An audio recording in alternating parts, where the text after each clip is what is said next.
What up? I'm gonna do a video real quick. These are all my different dirt oval cars, and we're gonna go through on each one and go over real quick what the rules or what's in them, so you guys can see the difference in size and like what's going on here. All right, we'll start down here at the smallest.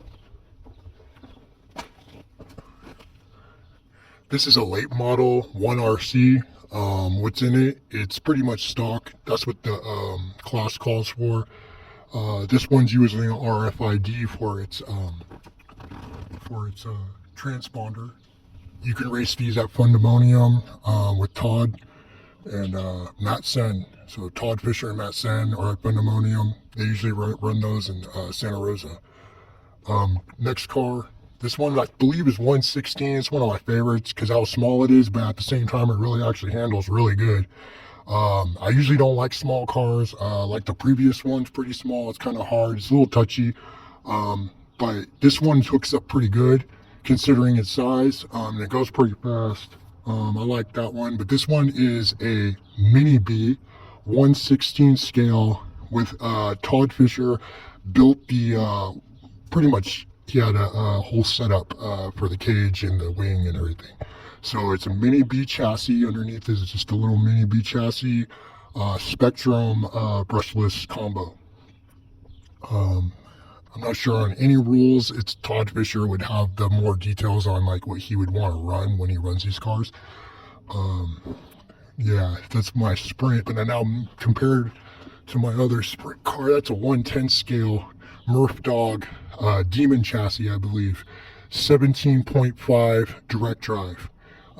Spec ESC. So pretty much this guy here, moving on up to a bigger size, this guy's going to be 4.4 at Delta RC is my best I've gotten. That's about the best time you can get on these. There is a 13.5 that's a similar in size. It's pretty much the same size, but then we got a transmission. It's 13.5, any kind of motor, but then it has 3-gear transmission. And usually we run, I want to say these are Star Trek. If I can get I'm going to bring up all the different stuff on screen, all the information I can. But what I'm going to tell you about tires, because this is the first car that I'm coming down to where tires mean something, is Joe Reyes. He's the one that tuned this car for me. He's the one that helped me build it and everything. I bought it from Duran, probably in like 2022 around.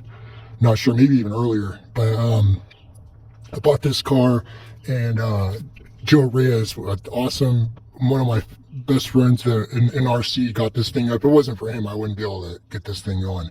And it's awesome. I actually got a good time with it. When I'm a good rail, I can actually get it going good. But yeah, that's 17.5 Trinity motor. It's a pink motor, has fixed timing.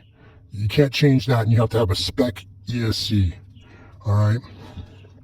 Next car, got this little guy, never raced it.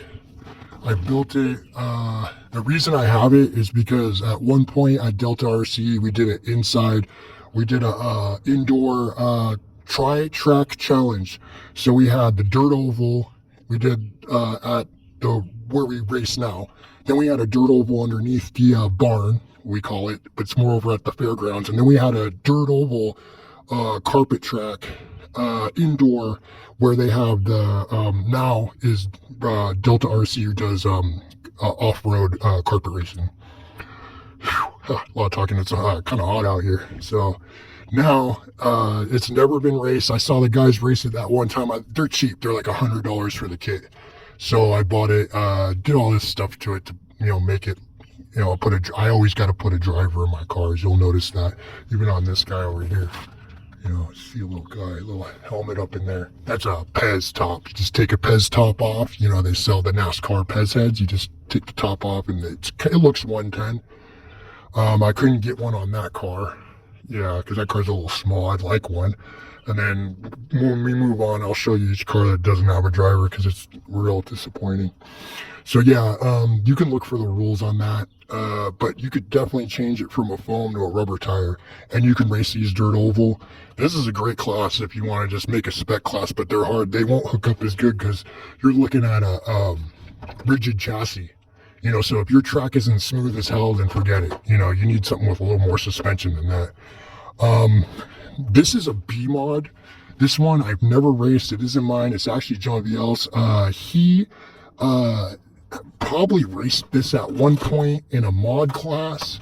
I don't know if this is called a Terminator chassis or something like that, but it's freaking dope. But I'm pretty sure this is what a B mod looks like. And the reason I'm bringing this out, even though I never raced it, this is an example of a modified B mod, right? And it's the same size. Now you're looking at a street stock, both buggy based, okay? Buggy based.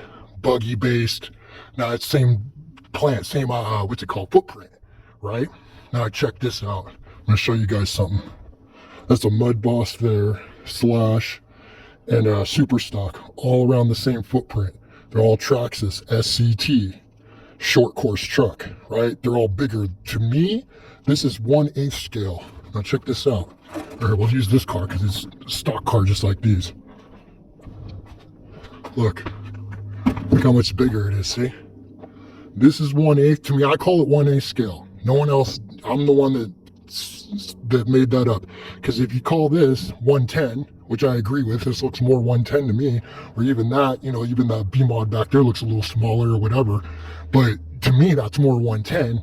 You look over at this big guy, there's this short course truck that makes it so it's 1/8 scale. And I think it confuses people because we have similar cars that look the same, but then, you know, on videos or whatever, then they're like, you know, my buddy races those, and he's like, well, it's this class and it's this rule, and they end up reading the wrong rules because they don't realize that the cars are different. So I think that confusion has happened to my friends a few times, and that's why I'm doing this comparison right here in this video so you guys can see. So now moving on to these cars that I consider 1/8 scale, whatever you want to say. This dude right here is super stock class, low CG, what do I got in there? A 2390. It has the 12-turn brushed motor. Now, let me tell you something about that. That brushed motor isn't going to be made no more, okay? That brushed motor is obsolete. What's taking over is the motors that are brushless in that new modified that's coming out with the Traxxas modified, yeah, you know, and it's about this size or that size. Don't have one out here to compare. And I'll bring one up in the video so you guys just know what I'm talking about, because some people still need a visual. But this guy here is a Slash. This is the lowest of the Slash class. This is what the modified took over pretty much. They're no longer, I believe they're not running these at Delta. Maybe if there's like 4, they'll run them. I don't know what they're gonna, but as I know right now, there is no rules for this car anymore. The only car that they do have rules for is the Mud Boss. So we'll get into all that. Starting with the Slash right here is the car that I started with in 2019 with my dad. This car, it's 1986 gearing. That's the stock gearing that you get out of the box. You know, you buy the Slash. The only thing we had to change was the body. Now, in the rules, they say something like, I forget the acronyms, but there's all these different acronyms for all the different type of modifieds there is. And what they're saying is, you know, it's like the East Coast modifieds, and there's all these different modified bodies, I believe. I don't honestly, I don't know real dirt oval racing, especially over in the East Coast or anything like this. This is more of my experience as RC cars and what I've seen on TV. But this here is a Tornado modified body that Custom Works makes, okay? That's all we bought, and then we have the 1986 gearing with the 12-turn brushed motor, all right, with the XL5 all stock. The other rule that you have is a 2S hard case lipo, okay? Now that's the rules, that's everything on this car. I'll just open it real quick. If you guys didn't see my other video, I did make a video about this. I made some jokes and stuff, but there's actually, I use piano wire and my experience of making slot cars, and this part caved in real easy. So, you know, this is a modification. They're not going to really ding you on something like that because it helps the body. So I'd say that's, you know, something that You know, and I always put a driver, and here's another example of how I gotta have a driver. I don't care if it weighs the car down. Come on. I can't have that little hole right there where that they put this, you know, cutout. They have this whole little cutout, and I put the Pez head Thanos. He's looking at you and shit. So yeah, no, I gotta have a driver. It don't look right. I'm old school because back in the 80s and shit, it was the rule to have a driver, and laziness took over. So I challenge anyone, if you want to race with me and be on my level, you better put a driver head up in that. Okay, so all joking aside, sorry about the shadows though, but yeah, this is basically what we're looking at. And see, this is the original tires. You can't change the tires, but look how I got them wore down. They're almost, that's what you want. You want almost slicks, you know? And it also depends on your track. So this is, you know, every track's different. They might even let you race a different tire because the tires matter. You know what I mean? So sometimes some tracks will allow a different tire just because their track is real loose or whatever. Let's move on to the super stock. This is a class that I think, I'm not sure. I didn't see the rules at A-Main, but they did run this at Delta 2 seasons ago. The rule was LCG chassis, and you can change the gearing, but it's this car. That's all it is. I had the same motor. I have everything the same. I'm not going to even open it. I mean, it has an LCG. Oh, yeah, I'll open it. God damn, I know you guys want to see what's going on. But I think I'm cheating. Well, yeah, I am, because one thing it doesn't specify in the rules, but I got these magnets, the mag mounts. Now, to me, that's a disadvantage, dude, because my car can get banged around a little more. I don't like how the posts come out right here, because that's where it would happen if my post would stick out here. I'd want them more back here, and I think there's a kit you can buy. Not important, but I know there's one that you can buy that comes more further back, so it would come out here, you know, but I just put magnets on. I was like, screw it. I got these mag mounts sitting around. It's not like I went through any trouble to buy them. I just said, screw it. I'm just going to put some mag mounts and see how it hooks up. Yeah, it's cool. Like, this car did all right. I wasn't even trying to really win with it. I was just trying to have fun. So I never really got a good time or a good race out of it. It was disappointing because I really wanted to race it this season. They were not racing it, but my buddy Anthony Weaver built one. Then I got all stoked when he had one. So I was like, hey, can we, you know, maybe try and race them? So there is prospects for something in the future because I know people got them, right? But as of right now, I haven't seen any rules. But man, with a wrap, with, you know, the way it looks, I kind of like how it's a little bigger on the track. Depending on what track you race at, they look cool. Especially when you got a whole bunch of them, they look real cool. So that's all. I like the way they look and shit. Now, one thing I don't like, look how big that fucking cab is, dude. Or how big the cockpit, whatever you want to call it. And I got to put a driver in there, so, you know, I could probably have a little Pez guy sticking up right here, double sticky tape him, who knows. Do something like that, goof around. You know, I gotta have a driver, dude. But since I'm not even racing this thing, who cares? You know, it's gonna sit on my shelf forever as a trophy, kind of. Anyway, yeah, I got that Lord skater shit, BMK, Brass Monkey Crew. I made my own design based off of, I love Richard Petty. It's one of my favorite racers. I kind of copied that design, made my own. You know, you see what's up. Moving on to Mud Boss. Now, Mud Boss is the other car that I have, is what I call 1A scale. So, going over here, this guy right here. Now, basically, it's if we took this car, put a low CG, a 13.5 spec, changed the gearing, put a fan on it, let's see, what else? Changed the tires, put some rear steer, and you pretty much got what this is. Now, this is the John VL. This is like one of my most prized cars. It's actually not even mine. It's more Joe Reyes's car. I just kind of hold on to it, but if he ever needs it, wants it back, or it needs to be on display, or it needs to be at a special race, it will be at that race. Only thing I did to it was I cleaned it up, I washed the body, and I just did a little bit of repair. I could do better right there. I probably need to clean that up, but it was taped here and it didn't have all these decals. So I added the memorial decals that Joe Reyes had printed out.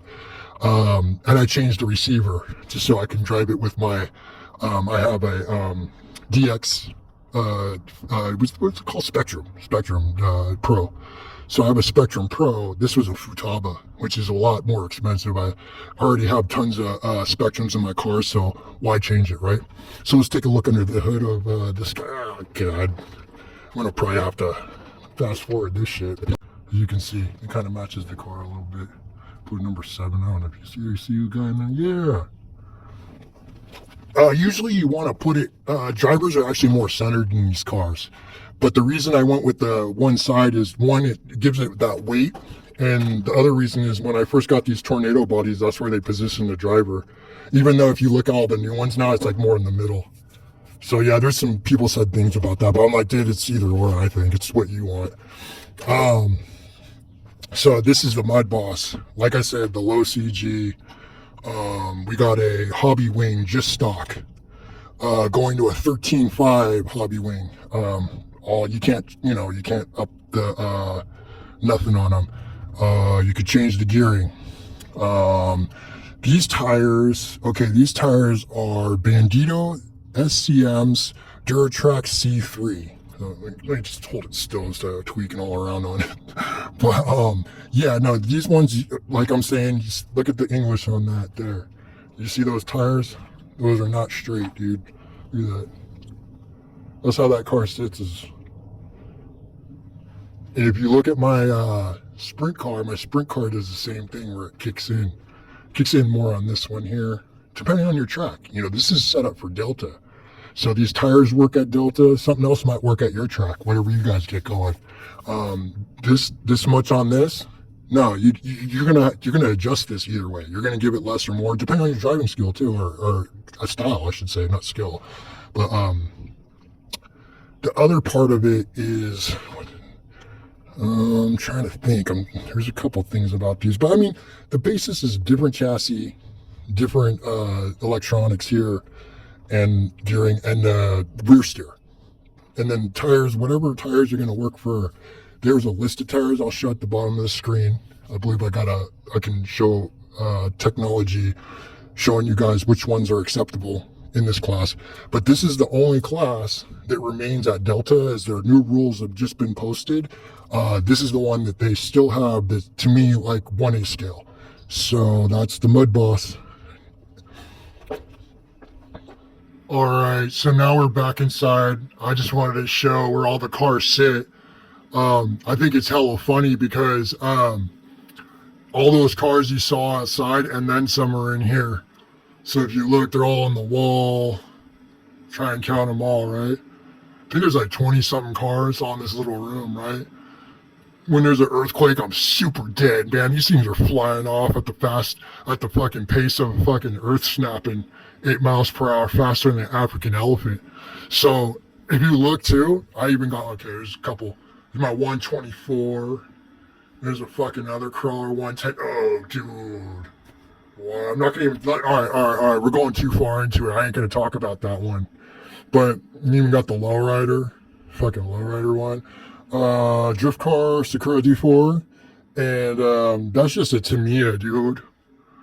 That's just a fucking 12 mile per hour Tamiya lunchbox, rear wheel drive, does a wheelie and shit, has some kind of little Pez dude inside. So no, yeah, this is my whole little collection. I just thought I'd fucking show that because I think it's hella funny that I fit all these cars in one corner, right? All right, so check it out though. What I wanted to mention was street stock is buggy based, right? And same with that mod sprint. This is why I brought everything out, because I don't know, in here you're not going to really be able to see them like side by side and shit. And then see here, for example, is my 110 buggy, and I can make this into a street stock. This is a B6. I just throw a street stock body on. But there's also, I want to let people know, there's other classes that I don't have. There's SR10, and sometimes SR10 is its own class depending on where you go, or they put the SR10 with the street stocks. There's, like I said, B mod, but there's also mod sprint. So if you have mod sprint, that's what's it's gonna either be a 13.5 this size, mod sprint. I think I mentioned it, but I'm just going over it again so people realize that this same size car, this chassis, depending on what chassis is recommended for that class, it's about this size, and it's going to have either of those components, one of those three, whether it's 13.5, 17.5, or mod. It's going to be those that are your choices with that size car. Now, here's another one I'll tell you. This is a class that isn't at my Delta RC where I race dirt oval. It's a Traxxas based. So what it is a Bandit with this on top. It's kind of like my whatever, mini B. That's a mini buggy, right? 1/16 scale. Everything on top of it is exactly how the Traxxas would be. You know what I mean? I don't have one of those cars. I think one of my friends does. He put one together. And I don't know all the rules on that. So, yeah, no, what else can I tell you guys? Basically, I'm breaking this down so you can see all the different classes and kind of what's involved with them. Like you can make a street stock out of any buggy. You know, this is actually a gold pan underneath that guy. That's a B6, like I was saying, but you can also do a Bandit one. So that's what I'm trying to say too, is that 110 scale Bandit, I believe, can be a street stock. Oh geez, what else? That's so this street stock that I built, this is the very first car that I got into with Dirt Oval. That is a B5M mid-motor, B5 mid-motor. 17.5 Trinity motor is just like my 17.5 sprint car, right? Same setup. It has to be spec. But you can do a certain gear ratio. I believe the gear ratio, they do have a kind of a gear ratio you gotta stay within. And then there's a weight class, a weight rule. Now, this is one of my wines, like I was telling you, I get serious with it. If you don't have a driver up in there, if you don't have some kind of driver, it's this. It's what's in there is this setup right here is RJ Speed interior. You're trash, dude. You're a lazy piece of trash that's scared to put a driver in your car because you think it's going to be top heavy and it's going to weigh you down. Well, guess what? It's 90% driver, 10% car, dude. So if you don't got the skills to pay the bills and get off the track, bro. Yeah, no, I'd rather have a car that looks legit, right? And I'm trying to get that going around, trying to find a line, trying to do what I got to do. You know what I mean? And if you ain't going to be on my level, it's cool. It's cool, bro, but that's where I'm coming from. I'm just letting you know, the more detail you got in your car, the more respect I have for you. You know what I mean? And the other thing is driving. When you drive someone, don't drive people dirty, dude. Give a guy a chance to get out of the way. Don't just blast through a motherfucker. If you see someone, you anticipate it. Anticipate that you're coming up on slower traffic. Anticipate that the guy in front of you, his car isn't doing as good as yours. So if you're blasting on your line, well, best believe you ain't paying attention. You got that tunnel vision and you don't anticipate shit. You're going to crash into a motherfucker. And this car right here, this is why I bring this up. This car right here has survived since 2019. It's been in like 3 Daytonas. Like 3 different, and the Daytona 200s are 200 laps. 200 laps of this getting bashed around. You look close, look. Look at that. Look at this, dude. Right? Right? No, this survived, man. And I'll tell you something now, dude. I'll tell you, if you're not on your game, you got to be up out of the way. And what I try to do, I open that window and I drive out to the outside. But, you know, I ain't trying to race nobody dirty, straight up, you know. And I open that window, I drive a little to the outside, but if I'm on a good line, I'm going to come back at you and I'll take it back. Best believe I'll take that shit back, but whatever. I've been trying to talk to people about driving styles and different driving attitudes and shit, because you got to all work together. You're racing against the clock. So if you're blocking a dude, you're trash. You're straight up trash. Don't block people, dude. What are you blocking them for? What's the point of that? All right, so whatever, you know. It's just, you got to race your own race. The only time it's really cool is when you race people and you can orbit around each other and you're going back and forth. You're racing your own race, but at the same time, you work together. Even if they're the dude you want to see win or not win, it doesn't matter, dude. Because sometimes if you drive dirty, they're going to be dirty on you, or you just mess yourself up. I could tell you so many stories. I mean, it goes back with me on slot car. And when we change lanes and the dude on the outside lane you can get shitty on him because all you do is get on it in the turn, you can whip them right out. But I'll tell you, that works against you too. So if you're going to drive dirty on people, it's not just that they'll get revenge, but it's almost a karma thing. Sometimes you'll hit yourself out every fucking time. But all said and done, when it comes down, I've been racing dirt oval for about 5 years. Since 2019 was my first season. I would say get started in something spec and something out of the box, real easy. So when people come to race, you can say, oh, look, this is all you got to do. Blah, blah, blah, blah. You know what I mean? 3 things. Buy the car, put your radio on it, and that's it. You don't have to worry about tires or gearing. You don't want to do all that. You don't want people stressing off of shit. You want to have fun? Keep it simple. Straight up.